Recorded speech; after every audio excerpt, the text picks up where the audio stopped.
क्या आप सभी लोगों ने अपनी ज़िंदगी में कुछ शब्दों का सामना किया है? किया ही होगा। और चलते फिरते सुना भी होगा। और कोई उन शब्दों से टकराया भी होगा। और उन शब्दों को जब जीवन में आए होंगे तो अ, आपके जीवन में उथल पुथल हो गई होगी। तो वो शब्द मैं बताने जा रही हूँ। वो हैं भूत प्रेत, जिन जिन्नात, काला जादू, घोस्ट, स्पिरिट्स। इस तरीके के शब्द अ, हम सुनते रहते हैं। और बहुत लोग इन चीज़ों पे विश्वास करते हैं, बहुत लोग नहीं करते। बहुत लोगों का कहना है कि ये सब बकवास होता है, ये डिनाई करते हैं कि नहीं होता। लेकिन कुछ लोगों का विश्वास बहुत मजबूत होता है कि नहीं, ये होता है। और उन लोगों का विश्वास और भी मजबूत हो जाता है जो इन शब्दों के भुक्तभोगी हो जाते हैं, भुगतते हैं। नमस्ते सभी को और प्रणाम। मैं ऋचा गुप्ता हूँ, कानपुर शहर में निवास करती हूँ, कानपुर शहर की निवासी हूँ, मेरा जन्म स्थान है। और मैं आज आपके समक्ष आई हूँ इसलिए कि यही टॉपिक है आज,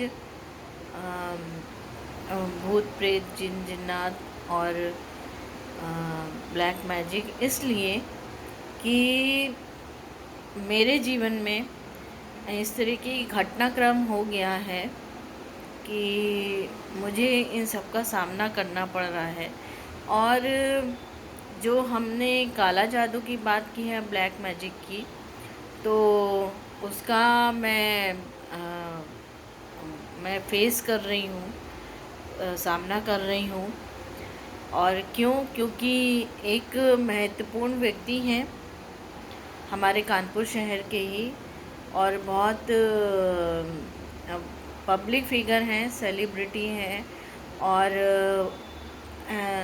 as this person is a astrologer, वो ज्योतिषी हैं, पंडित हैं। तो आप देखिए ना, मैं ये कुछ मैसेज देने आई हूँ उन्हीं के बारे में, उनके फैमिली के बारे में। लेकिन अब मैं अगर उनका नाम खोलती हूँ तो बहुत लोगों को हो सकता है कि इसी शहर में बहुत से लोग मानने वाले हों, लेकिन अब वो आउट ऑफ सिटी, मतलब जैसे लखनऊ है, गुड़गांव है और प्रयागराज है, यहाँ पे भी वो जाने लगे हैं। तो अब हुआ यूँ कि हम डॉक्टर के पास क्यों जाएंगे, डॉक्टर के पास क्यों जाएंगे? नेचुरल सी बात है कि हमारी तबीयत ख़राब होगी, हम बीमार पड़ेंगे तो डॉक्टर के पास हमें जाना पड़ेगा।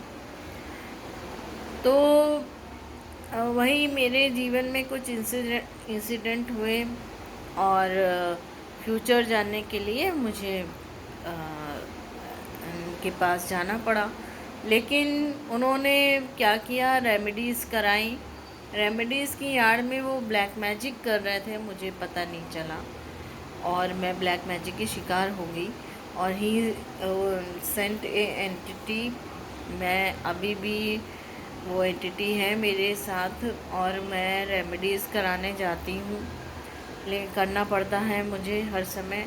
नहीं करूँगी तो मेरा तबीयत भी ख़राब होने लगती है, तो रेमेडीज़ मुझे करनी पड़ती है।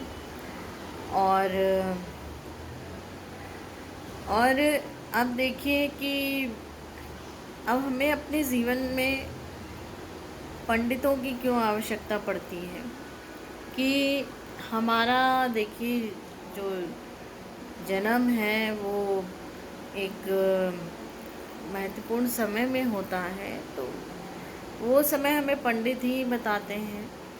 और मृत्यु भी हमारी ऐसी होती है कि हमें पंडित ही सही समय पे हमारा जो संस्कार होता है वो पंडित ही बताते हैं। इसलिए मैं कह रही हूँ कि हमारे जो 16 संस्कार हैं वो ऐसे, हिंदू धर्म के जो 16 संस्कार हैं वो ऐसे बनाए गए हैं कि, और कुछ समय ऐसे बना दिए गए कि शुभ और अशुभ समय बना दिए गए। तो हम कोई भी कार्य अशुभ समय में तो नहीं करेंगे, हमें शुभ सारी चीज़ें चाहिए। अशुभता तो हमें नहीं चाहिए, शोभा देती हमें कोई भी, तो वो पंडित ही बताते हैं। हम लोग इतने नहीं हैं, इतने निपुण नहीं है कि हम लोग निकाल सकें। तो अब मैं आपको अगर वाकया सुनाऊं कि इन पंडित जी का क्या हुआ, मेरे साथ कुछ घटनाक्रम ऐसा हुआ कि मुझे इनके पास जाना पड़ा। कुछ प्रॉब्लम्स ऐसी हुई और मैंने इनका पेपर में ऐड देखा था, तो मैं इनके पास गई।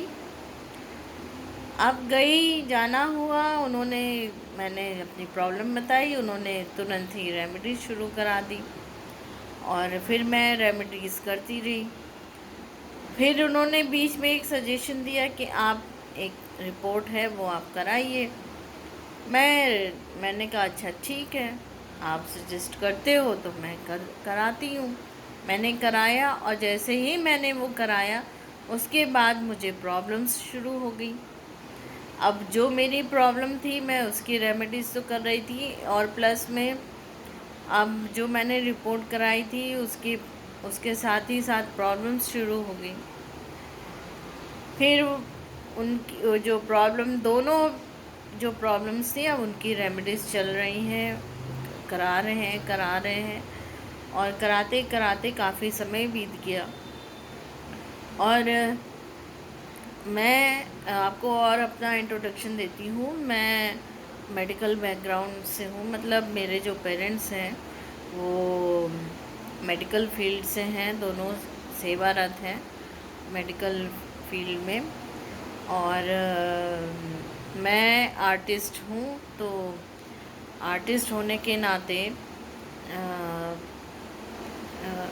मैं पेंटिंग करती थी। ये प्रॉब्लम्स के कारण मुझे बंद करना पड़ा। लेकिन ये जो पंडित जी हैं, बहुत पर्सनालिटी उनकी आप देखिए तो आप विश्वास नहीं करेंगे कि बहुत ही मन मोह लेने वाली पर्सनालिटी है। और लेकिन एक उनका ड्रॉबैक हो गया, वो जब छोटे थे और दो महीने के थे उनके पैर में पोलियो हो गया।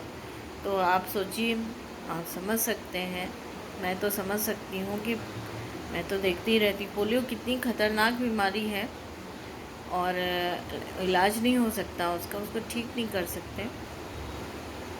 तो पेरेंट्स के ऊपर उनके क्या बीती होगी। और ही इज़ मैरिड, उनकी पत्नी है और अभी उनकी 3 बेटियां हैं। पर उनके फैमिली मेम्बर्स की बताऊं, उनके पेरेंट्स और उनकी वाइफ और उन्होंने मिल के हमारे फैमिली के ऊपर ब्लैक मैजिक किया। तो मैं अभी नाम उनका बताऊंगी आपको। तो रेमेडीज़ चल रही थी, उन्होंने फिर मुझे एक हेल्पिंग हैंड के आगे बढ़े कि आप अपने, मेरा ऑफिस का वेटिंग एरिया है, थोड़ी सी जगह आप यहाँ पेंटिंग करो। तो मैंने सोचा अरे वाह, पंडित जी तो मेरी हेल्प कर रहे हैं। लेकिन वो जो एक साजिश कर रहे थे वो उसके तहत था। फिर बीच में मेरा पंडित जी से कट ऑफ हो गया, हम लोग का सबका कुछ बात ऐसी हुई। करीब 2 साल हम लोग का कट ऑफ रहा। फिर अचानक पंडित जी फिर आते हैं और इस बार वो आए तो मेरे ऊपर अटैक हो गया एंटिटी का। मैं जहाँ हूँ वहाँ पे नहीं, मैं एक, हम लोग का फ्लैट है वहाँ पे रहती थी, वहाँ पे अटैक हो गया। और उस एंटिटी ने, पहले तो मैं समझी नहीं कि क्या हुआ। तो मैं भाई मेडिकल बैकग्राउंड से, तो मेडिकल उससे ही जाऊंगी। तो काफ़ी समय हम मेडिकल उससे गए तो कुछ उसमें निकला नहीं। फिर मुझे किसी ने सजेस्ट किया कि आप ऐसा करो, कोई और प्रॉब्लम है, आप ये उतारा और गद्दी करो। तो मैंने कहा ये क्या होता है? तो लोगों ने कहा आप करा के, जब मैं गई तो मुझे एक एंटिटी निकली कि है वो कोई चीज़ है कि फ्रॉम अनसीन वर्ड आपके ऊपर अटैक हुआ है। तो जब मैं वहाँ गई तो जो पर्सन थे उन्होंने जब वहाँ रिचुअल वो किए तो उसमें हमारे पंडित जी का नाम निकल रहा है। तो पंडित जी का नाम निकलना है तो मैंने कहा एक मिनट आप फिर से करो। मैंने फिर और जगह क्रॉस चेक करवाया तो पंडित जी का ही नाम निकल रहा है। और फिर मैंने कोशिश की कि मैं फटाफट जाऊं, हम लोग के फैमिली लोगों ने, कि उनको बताऊं जाके ऐसा हो रहा है। तो नहीं, फिर और मुझे इस एंटिटी ने जाने नहीं दिया। और मैं क्या और बताऊं क्या क्या घटनाक्रम हुआ है। इस एंटिटी ने मुझे बहुत कुछ लिखवाया उनके बारे में, उल्टा सीधा बात लिखवाई। जो उनकी वाइफ आई उन्होंने एक स्टैम्प पेपर लिखवाया। और जब वो स्टैम्प पेपर लिखा, मैं उसके पहले 2 दिन पहले पंडित जी के ऑफिस गई थी कि उनसे मिल के बताऊँ, लेकिन चांस की बात है वो मिले नहीं। और मैं क्या बताऊँ आपको कि अब स्टैम्प पेपर चला गया। फिर घर में हुआ कि अब पंडित जी से कोई मतलब नहीं है, अब ऐसा करते हैं कि सब ख़त्म हो गया है। कि एकदम से फिर 2 महीने बाद, करीब 3 महीने बाद, 3 महीने बाद मेरे एक नंबर पे व्हाट्सएप पे उनका मैसेज आता है। और मैंने जब घर में दिखाया मेरे व्हाट्सएप पे तो सब लोग हक्के बक्के रह गए। तो मैंने फिर पंडित जी से तुरंत अपॉइंटमेंट लिया और तुरंत मैं गई, उनसे मिली, उनको सारा वाक़या बताया कि ऐसी ऐसी बात हो गई कि एंटिटी ने अटैक कर दिया। मैंने कहा आपको यहाँ अपना कुछ चेक करना हो, मैं आप मेडिकल वाली जो रिपोर्ट्स हैं आप सामने आ जाइए, मैं चेक करा लेती हूँ।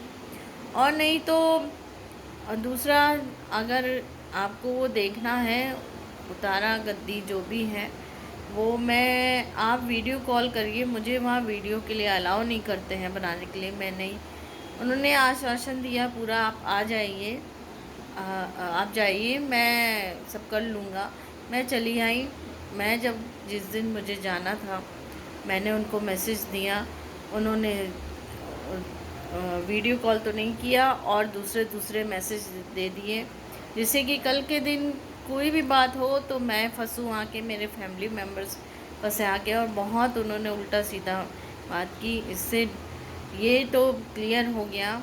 और जो हाँ मैं रेमेडी कराने जाती हूँ उन्होंने भी क्लियर कर दिया कि उन्होंने ही ब्लैक मैजिक कराया है और आपके ऊपर पूरा पक्का है। तो अब मैं आपको उनका नाम बताने जा रही हूँ। वो कानपुर शहर के अभी यंग एस्ट्रोलॉजर हैं, फेमस हो रहे हैं। वो हैं डॉक्टर पंडित आदित्य पांडे जी। उनकी जो मदर हैं श्रीमती पुष्पा पांडे, फादर श्री विदुशेखर पांडे और वाइफ श्री मुद्रिका पांडे। ये चारों लोग मेरे ऊपर ब्लैक मैजिक कराने के ज़िम्मेदार हैं, फैमिली मेम्बर्स के ऊपर। तो मैं ये चाहूँगी कि कानपुर के जो व्यूअर्स हैं अगर उनको मिले तो प्लीज़ अवॉइड करिएगा इस एस्ट्रोलॉजर को। और जो व्यूअर्स हैं आउट ऑफ सिटी उनको भी मैं ये कहूँगी कि प्लीज़ अवॉइड करिए और इस एस्ट्रोलॉजर को। और जो और व्यूअर्स हैं उनके जो फैमिली फ्रेंड्स हैं उनको शेयर करिएगा। और कमेंट तो नहीं कहूँगी कि प्लीज़ शेयर करिएगा कि कल के दिन आप अपना कीमती टाइम और पैसा इस एस्ट्रोलॉजर के ऊपर वेस्ट ना करें। कल के दिन आपकी कोई बहू बेटी या कोई लड़की इस तरीके से जाल में ना फंस जाए या आप लोग ना फंस जाए। Please avoid this astrologer doctor Aditya Pandey ji. Thank you everyone.